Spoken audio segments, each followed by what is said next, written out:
Assalamualaikum warahmatullahi wabarakatuh. Salam satu hobi. Jumpa lagi di channel Gigafishpedia. Buat teman-teman yang baru bergabung di channel Gigafishpedia, selamat datang dan selamat bergabung. Jangan lupa klik tombol subscribe agar tidak ketinggalan seputar budidaya ikan gurame. Di kesempatan kali ini saya akan membahas seputar budidaya ikan gurame, yaitu cara merawat ikan gurame agar tidak mudah mati. Salah satu faktor penunjang keberhasilan dalam budidaya ikan gurame yaitu tentunya kualitas air kolam.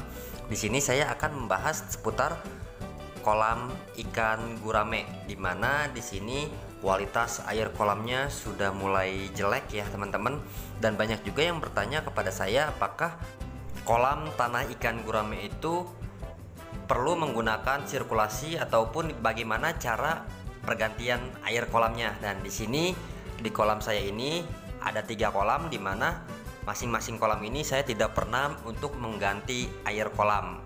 Akan tetapi jika pada saat musim kemarau seperti saat ini, mungkin di beberapa daerah sudah sering mengalami hujan ya, akan tetapi di daerah saya ini masih pacaklik hujan, dan tentunya bisa dilihat debit air kolam ikan gurame saya sangat susut sekali atau sangat surut. Jadi di sini kolam tanah ikan gurame yang saya miliki, saya tidak pernah untuk menguras ataupun mengganti air kolam. Akan tetapi pada saat musim kemarau seperti saat ini, saya hanya menambahkan air kolam ikan gurame ini. Perlu teman-teman ketahui ya, untuk kedalaman air kolam ikan gurame itu idealnya 60 cm. Di sini sebenarnya kolam saya itu tingginya 60 cm, akan tetapi pada saat musim kemarau seperti saat ini tidak ada penghujan, otomatis airnya sangat berkurang, dan ini kurang lebih airnya susut 20 cm ya. Jadi ada kurang lebih kedalamannya hanya 40 cm. Jika air kolam surut seperti saat ini mempengaruhi terhadap pertumbuhan dan juga nafsu makan ikan gurame itu sendiri. Di sini saya memberikan contoh. Saya memberikan daun kangkung. Daun kangkung adalah pakan yang sangat disukai oleh ikan gurame, akan tetapi karena berhubung air kolamnya sudah surut hanya kurang lebih 40 cm, ditambah banyak ranting-ranting bambu seperti ini, otomatis akan mempengaruhi terhadap nafsu makan ikan gurame itu sendiri. Dan di sini banyak yang bertanya kepada saya, kenapa kolam saya itu banyak ranting-ranting bambu ya. Di sini untuk menghindari terjadinya kehilangan pada ikan gurame, karena saya punya pengalaman ikan gurame saya banyak yang hilang. Oke lah, mungkin dipancing bisa, akan tetapi jika dipancing tentunya ikannya tidak akan hilang banyak sekali ya. Ini untuk menghindari terjadinya dijala oleh orang lain. Oleh karena itu kolam saya banyak sekali sampah-sampah ranting bambu seperti ini. Itu sengaja saya lakukan dan untuk mencegah terjadinya kehilangan pada ikan gurame. Oke, kita balik lagi ke temanya. Di sini bisa dilihat oleh teman-teman semua, biasanya jika saya mengasih daun kangkung seperti ini, ikan guramenya sangat lahap sekali memakan. Kan tetapi di sini dilihat memang tetap direspon ya. Akan tetapi di sini tidak banyak daun-daun yang dimakan ya. Hanya beberapa daun saja yang dimakan, itu tandanya banyak ikan gurame yang tidak nafsu makan disebabkan oleh kualitas air kolam yang sangat buruk ini. Lalu bagaimana cara mengatasinya agar ikan gurame kita tetap sehat dan nafsu makannya bertambah lagi? Di sini saya berinisiatif untuk menambah air kolam, dan di sini adalah sistem pengairan airnya ya, dimana ini airnya berasal dari sungai dan juga ada dari perum-perum juga ya, dari perumahan mengalir airnya ke sini semua. Dan di sini jadi pada saat musim kemarau tiba, alhamdulillah pengairan ini tidak pernah kering karena dibendung ya teman-teman. Dan di sini sudah saya siapkan pompanya untuk menyedot dan untuk mengairi air kolam ikan gurame saya yang kering.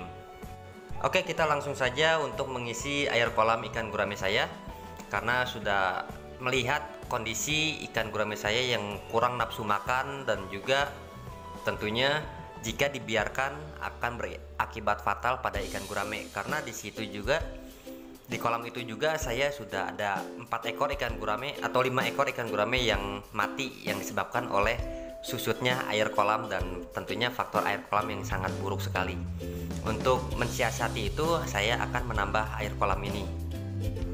Dan ini adalah kolam ikan gurame yang sedang diisi air kolamnya. Bisa teman-teman lihat ya, seperti tadi saya sebutkan, di saluran air itu berasal dari air sungai dan juga air yang berasal dari perumahan.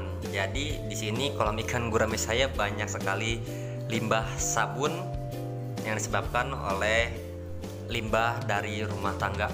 Tapi tidak masalah karena memang saya, jika air kolam saya kering, saya tentunya memakai sumber air tersebut dan alhamdulillah ikannya aman-aman saja ya, walaupun airnya banyak sabunnya. Jadi di tempat pengairan itu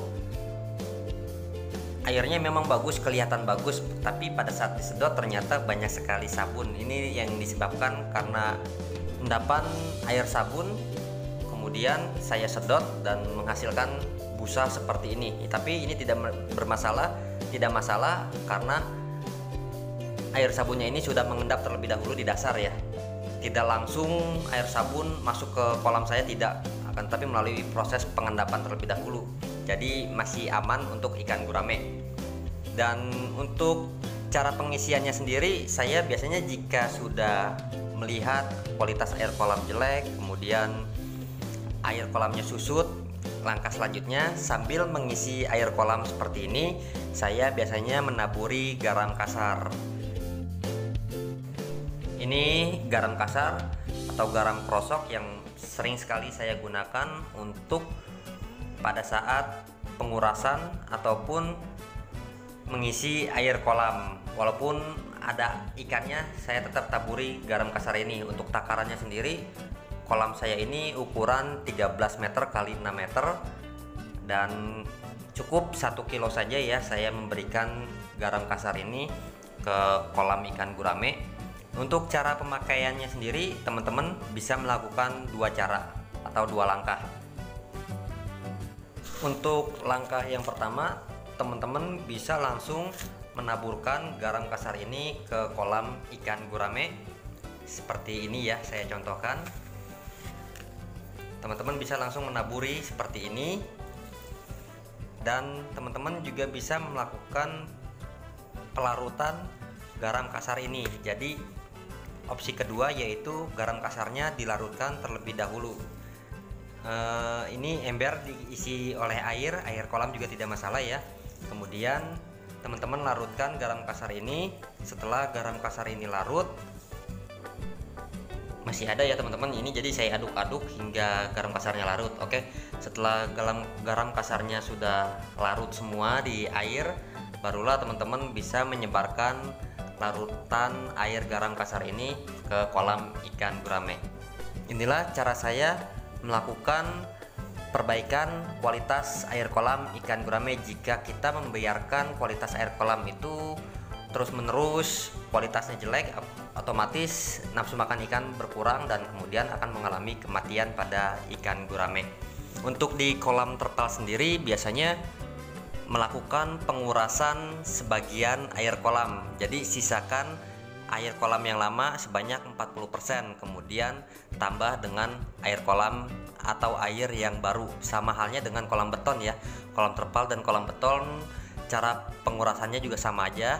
Kurangi ataupun buang air yang lama sebanyak 60%, sisakan 40% air yang lama, kemudian isi kembali dengan air yang baru. Oke lah teman-teman, mungkin sampai di sini dulu video dari saya. Semoga video ini bermanfaat untuk teman-teman semuanya. Sekian dari saya. Assalamualaikum warahmatullahi wabarakatuh. Salam satu hobi, salam sukses.